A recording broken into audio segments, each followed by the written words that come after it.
미분과 적분. 일단 오늘은 그 개요 정도만 일단 처음 개요 정도만 잡고 가면 일단 수능에서 나오는 거는 미분하고 적분은 당연히 너무 많이 출제가 되는 거고 일단 2021년 그 다음에 2022년 수능으로 나눌 때 2021년 수능에서는 총 세 가지로 나오지. 어디서 나오냐면 수원에서 출제가 되고, 그리고 미적분이 있고, 그리고 확률과 통계에서 출제가 돼.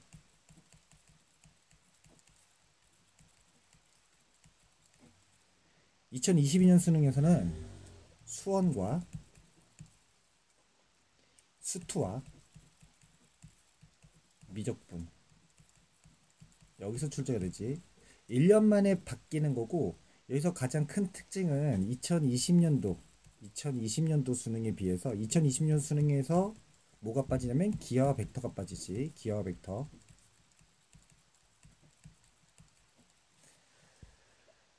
기하와 벡터가 빠진다는 거는 수능에서 가장 난이도가 있는 수능 고난이도, 수능에서 이제 난이도가 있는 거, 고난이도 문제 중에서 21번, 29번, 30번이 있을 때 29번이 항상 기하 벡터였고, 그 다음에 이제 21번과 30번은 주로 이과에서 미적분에서 출제가 됐지. 지금 내가 얘기하는 거는 이과 얘기하는 거고, 당연히 미분과 적분은 이과 기준으로 설명을 할 수밖에 없는 거고, 문과 강의는 따로 올릴 거고, 일단 요 정도만. 그랬을 때 우리가 여기서 집중해야 될 거는 바로 2021년 수능에선 뭐가 많이 중요할 거냐면 당연히 미적분, 여기서 고난도가 출제될 거고, 사실은 이 확률과 통계라는 부분은 아주 고난이도 문제가 출제된 적은 수능 역사상 한 번도 없어. 그나마 이제 가장 어렵다고 하는 문제도 일일이 세면 될 정도로 그렇게 어려운 문제가 나온 적은 없고, 그래서 결국 2021년 수능에서는 당연히 미적분에서 가장 고난도 문제가 출제될 거고, 22년도 수능에서도 요 수투 자체가 미분과 적분, 물론 이제 함수의 극한 이런 게 있는 거고, 요 미적분, 그럼 총 여기에서 20문제가 출제된다고 봤을 때 결국은 2022년 수능은 완전히 미분과 적분이 이제 거의 차지를 하겠지. 그래서 요거에 대한 연습을 많이 해야 되고, 그래서 이제 처음을 미분과 적분을 올려야 된다고 생각했고, 그래서 이 미분과 적분을 할 때 당연히 아까도 말했지만 이과 기준으로 올릴 거고, 그럼 미분과 적분이 무엇이고 또 어떤 식으로 나누어져 있고 무엇을 공부해야 될지 일단 대략적인 걸 잡도록 할게. 지금 수능이 계속 바뀌고 있는데 이 기하 벡터마저도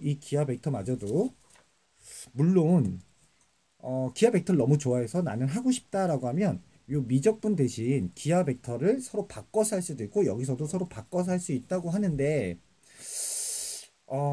일단은 미적분을 선택하겠지. 대부분 미적분을 선택할 거고 기하 벡터를 선택하지는 않을 건데, 이게 수능 조금 지나면 교육 과정이 정확하게는 내가 이제 알아봐야 되는데, 기하 벡터가 사실은 두 개로 나뉘는데, 얘가 크게 나눈다면 물론 이제 2차 곡선이라는 게 있고, 2차 곡선이 이제 난이도가 그렇게 어렵지 않기 때문에 2차 곡선이라는 게 있고, 평면 벡터가 있고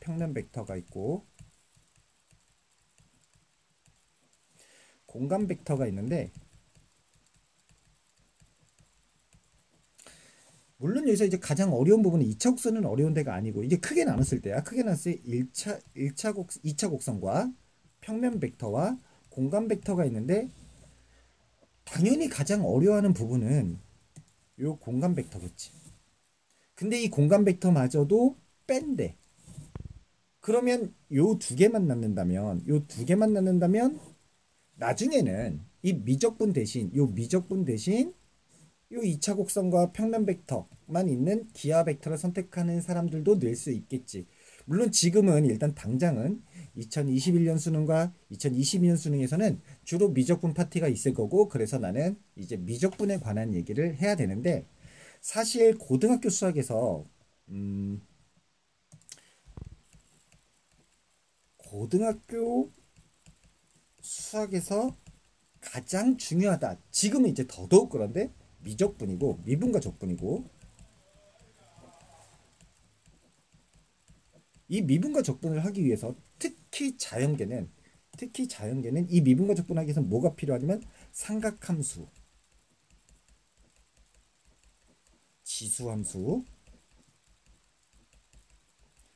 로그함수가 일단 기본적인 받침이 돼야 되는데, 웃긴 거는 예전에 비해서 이 삼각함수도 난이도가 상당히 많이 내려줬고, 지수함수와 로그함수는 크게 난이도 내려가지 않았지만 이 삼각함수 자체가 예전에 비해서 뭐 2배각 공식이라고 있었고, 뭐 3배각 공식, 반각 공식, 뭐 여러 가지가 있었는데 지금은 이런 것들이 다 빠지고 가장 기본적인 공식만 쓰는데, 나 같은 경우는 그래도 요 2배각 공식 정도는 우리가 증명해서 암기해서 풀어야 돼. 왜냐면 요 정도는 많이 나와. 예전에는 3배각 공식도 많이 나왔지만 지금은 출제 안 된다고 보는 게 맞고, 사실 그리고 요 반각 공식을 하려면 이것도 적분에서는 굉장히 많이 쓰이기 때문에, 그래서 요 2배각과 반각 공식 같은 것은 또 기본적으로 깔고 있어야 돼. 그래서 미분과 적분을 할 때 당연히 삼각함수하고 지수함수하고 로그함수가 기본적인 받침이 돼야 되는데, 일단은 처음에는 일단 미분과 적분을 주로 문제 요 위주로 설명을 하고, 일단 요것들은 기본적으로 알고 있다는 가정하에 일단은 조금 나가다가 따로 삼각함수하고 지수함수 로그함수는 올려주도록 할게.